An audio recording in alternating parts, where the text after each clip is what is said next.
Shalom, bienvenidos una semana más a nuestra tertulia. Hoy, como no podía ser de otra forma, el protagonista de la semana es Ariel Sharon. Sharon estaba cerca de ganar su tercera elección consecutiva, había convencido a muchos israelíes, desengañados de promesas que no se cumplieron y 4 años de sangrienta intifada, de que podía conducir el país hacia la seguridad y la tranquilidad. En estos días Sharon está en un hospital librando su última batalla, la batalla por su vida. Lo que está claro es que la carrera política de Ariel Sharon ha terminado. ¿Sobrevivirá su partido, Kadima, a la desaparición de su líder, quien creó el partido y que era de alguna manera el partido? ¿Y con qué liderazgo? Son muchas las preguntas que están abiertas. Hoy nos acompañan en la tertulia, en esta mesa de análisis, Alberto Benoliel. Bienvenido, Alberto. Hola. Alberto Benoliel fue profesor durante muchos años en Marruecos, fue presidente de la Comunidad Judía de Madrid y también, last but not least, es importante, es colaborador de Radio Sefarad con el programa Sabía Qué, preguntas sobre judaísmo. Esperamos también que preguntas que tenemos hoy sobre judaísmo y sobre Israel, que al fin y al cabo es judaísmo, podamos abordarlas, Alberto. Esperemos de que podamos hacer algo positivo y aclarar algunos conceptos. También en la mesa de análisis de Radio Sefarad, Boris Levy. Bienvenido, Boris. Gracias, encantado de volver. Boris, como saben, estuvo aquí hace apenas 2 semanas y es un gran conocedor de la política israelí. Bueno, quizás habría que decir, antes que nada, Alberto, decías, como no, unos votos por la recuperación. Sí, en realidad, antes de empezar este coloquio, esta charla, pues yo quería, en nombre de todos, supongo que todo el mundo se une a nuestro deseo de recuperación, aunque sabemos que es dificilísimo, pero en nuestros corazones existe esa tenue esperanza de que algún milagro pueda ocurrir y que, bueno, aunque no pueda volver a su trabajo normal, pero por lo menos de que su salud se recomponga. En cuanto a la política israelí, ese gran vacío que deja Sharon, ¿cuál va a ser el líder del Kadima? ¿Qué va a pasar con Kadima? ¿Sobrevivirá Kadima a la desaparición política, por lo menos, de su líder? Bueno, yo creo que es complicado, pero por lo menos las voluntades que se leen en la prensa israelí estos días son que continúe y que Kadima, en una encuesta de ayer mismo, todavía se planteaba conseguir hasta 40 escaños en el Parlamento con Olmert de líder e incluso 42 si fuera Pérez el líder. Quiere decir que todavía hay una inercia ahí, que no sabemos si desaparecerá o no con la desaparición de su líder, al menos políticamente. Yo creo que hay varios frentes, uno de ellos lógicamente es el de Kadima, pero otro lógicamente está en el día a día de la política israelí de aquí hasta las elecciones, que crea una incertidumbre importante. En las relaciones con los palestinos crea una incertidumbre más, y en el entorno existe en este momento una evolución muy importante con Siria, en un trabajo de colaboración francés-americano que es inaudita esa colaboración, pero también muy importante, y el papel que juega Israel en esos contactos es importante. Esperemos que la ausencia de Sharon no cree una inestabilidad que en estos momentos pues sería contraproducente para todos. Y veis a Ehud Olmert, él actualmente es quien está al frente del país como primer ministro en funciones, posiblemente sea el primer ministro hasta que se convocan las elecciones. ¿Veis que él pueda, digamos, conducir el país por el camino que quiso Sharon, Alberto? Lo que nosotros pensemos es una cosa y la realidad política de Israel es otra. Ehud Olmert es un señor que ha demostrado su valía en frente del Ayuntamiento de Jerusalén, ha hecho una buena labor, era el segundo a bordo de Ariel Sharon, pero no es un personaje carismático, ni está muy bien visto en todo el abanico electoral de Israel. Por eso dudo mucho de que pueda ser él quien lidere Kadima. Ahora bien, Kadima es un partido que se ha formado a base de fidelidad a Sharon.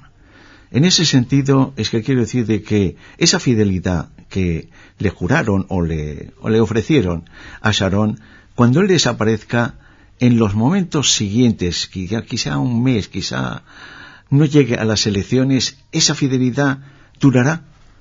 Yo creo que sí que durará.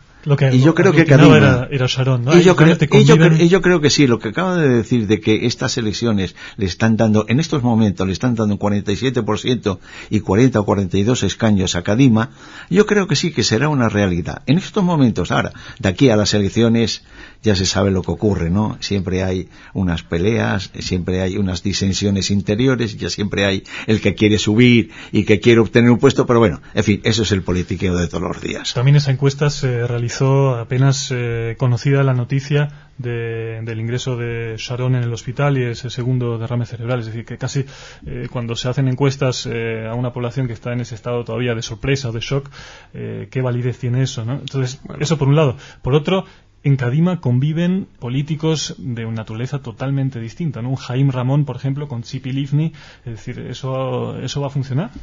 Bueno, es difícil, ¿no? Lo de las encuestas, por cierto, siempre son en tiempo real en Israel. Yo creo que no da tiempo a la reflexión y creo que es una sociedad acostumbrada a tener opiniones en este tipo de entornos. Pero sí que Kadima es una mezcla, pero yo creo que hay una fidelidad no solo a Sharon. Yo creo que hay una fidelidad a las ideas.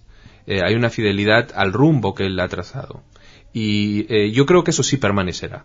Yo creo que existe ese deseo de una parte de la clase política que no quiere estar dominada por los extremos, ya sea por el extremo en el lado de un partido como el Likud o en un partido como el Laborista. Es decir, que quieren ir al centro y que con eso pueden ir adelante. Yo creo que esa diversidad aparente al final tiene una convergencia en la idea y en el proyecto, y yo creo que podría perdurar. Ahora bien, 3 meses es un siglo en política israelí, ¿no?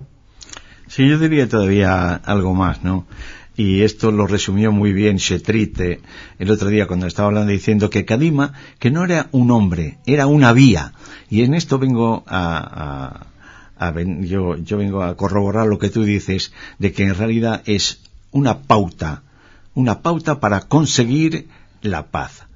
Conseguir la paz de alguna de las maneras, aunque hay mucha gente que no comulga con las ideas de Sharon ni con las ideas de Kadima, es obvio, pero que no hay duda de que hay una idea directriz.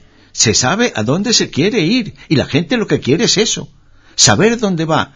Le importa un pito cómo vaya o cómo no vaya, que tome medidas draconianas, que tome medidas en contra de uno o de otro, pero que vaya a algún lado. Y eso es lo que quiere el pueblo. Pero realmente veis que hay un camino consistente, o sea, una política clara, porque también Sharon, hablabais antes, que era un personaje muy carismático, que había dicho al pueblo algo así como confiad en mí, que todo esto va a funcionar, y ¿no? Un poquito como decía, tú que conoces la política latinoamericana, como decía Menem, ¿no? Síganme que no los voy a defraudar. Sí. Esperemos que Sharon tenga, o los seguidores de Sharon tengan más éxito que lo que tuvo Menem, pero incluso se ha comprado un poquito a Sharon con tener una política tipo Perón, ¿no? Es decir, que aglutina a mucha gente que no son tal vez los extremos, pero que son de opiniones diferentes. No sé cómo lo ves. Pero Israel siempre ha sido de líderes fuertes, es decir, siempre desde Golda Meir a Menachem Begin han sido personajes que han tenido personalidades fuertes, que han tenido un carisma importante y que el pueblo ha puesto su futuro en sus manos.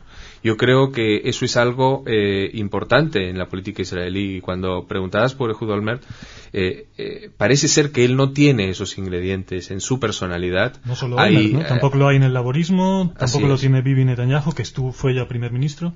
Y claro, eso es algo que desde el punto de vista de defensa hay muchas reticencias a que alguien como Ehud Olmert esté al mando. No tiene ni la experiencia ni la sangre fría, digamos, que podía tener. Esa calma que le atribuían a Sharon en los momentos difíciles es algo que es muy difícil de reemplazar, y Netanyahu, que tiene experiencia, pues es un hombre que no es calmo ni tranquilo en los momentos difíciles.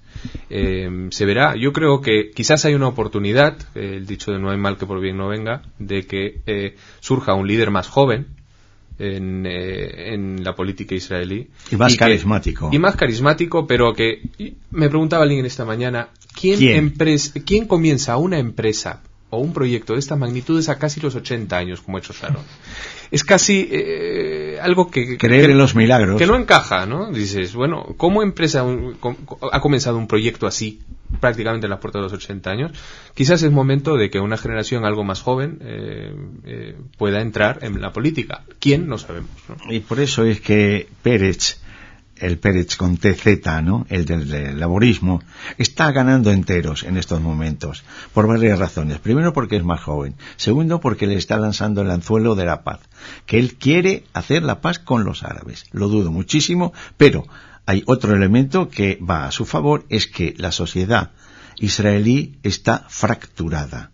Económicamente hablando, hay una gran parte de la sociedad israelí que no tiene medios para subsistir y llegar hasta el fin de mes. Hay niños que no tienen medios para poderse comprar un jersey nuevo, un par de zapatos nuevos.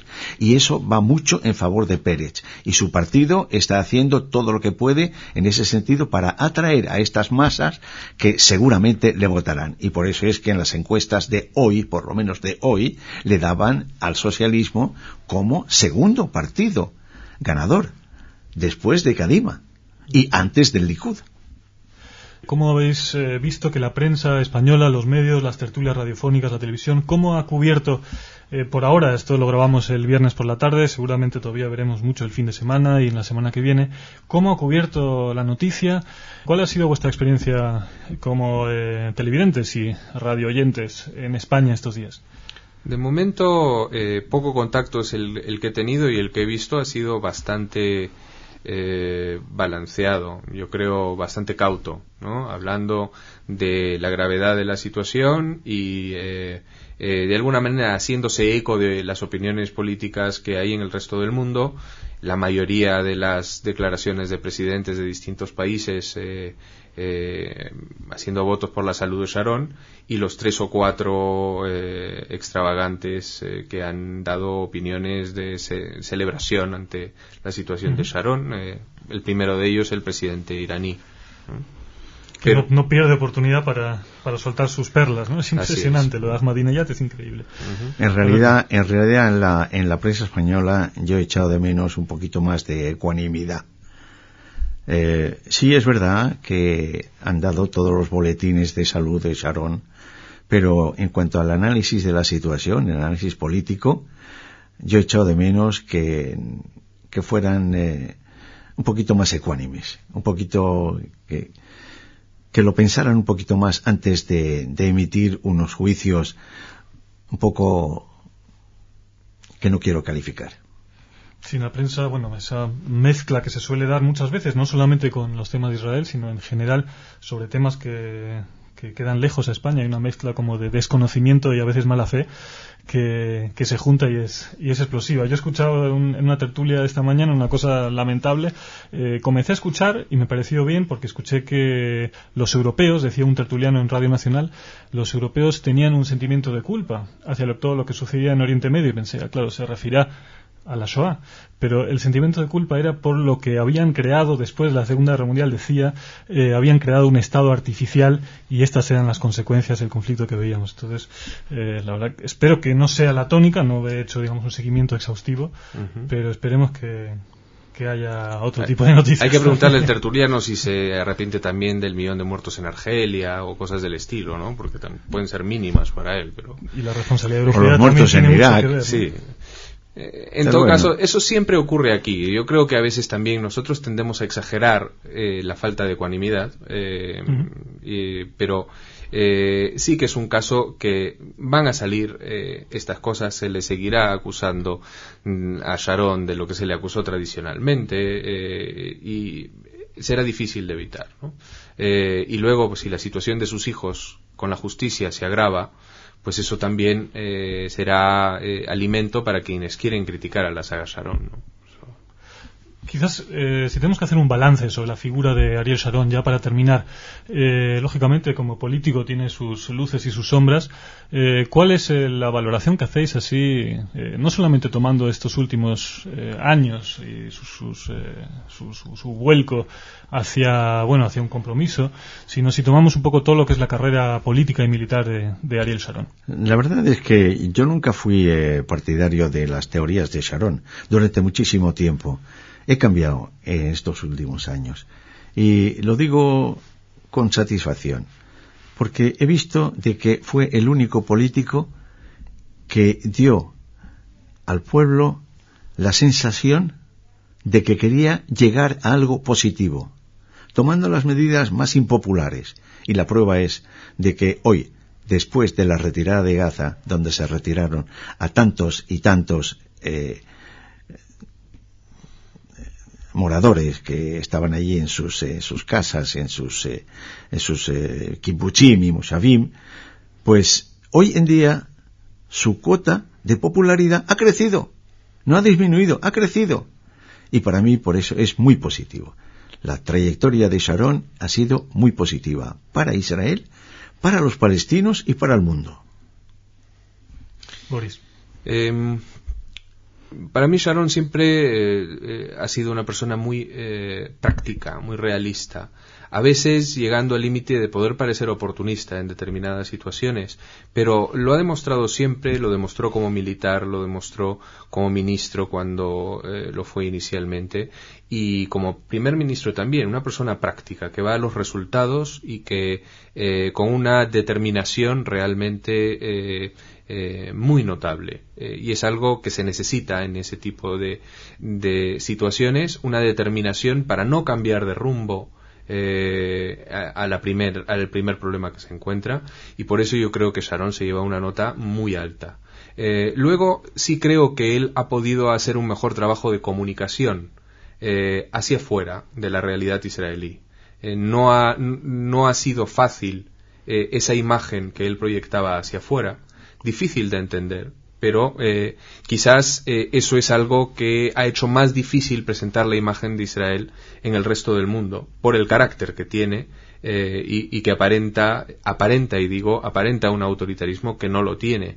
Es un líder fuerte, pero es un líder fuerte como otros lo han sido en Israel, como dije antes.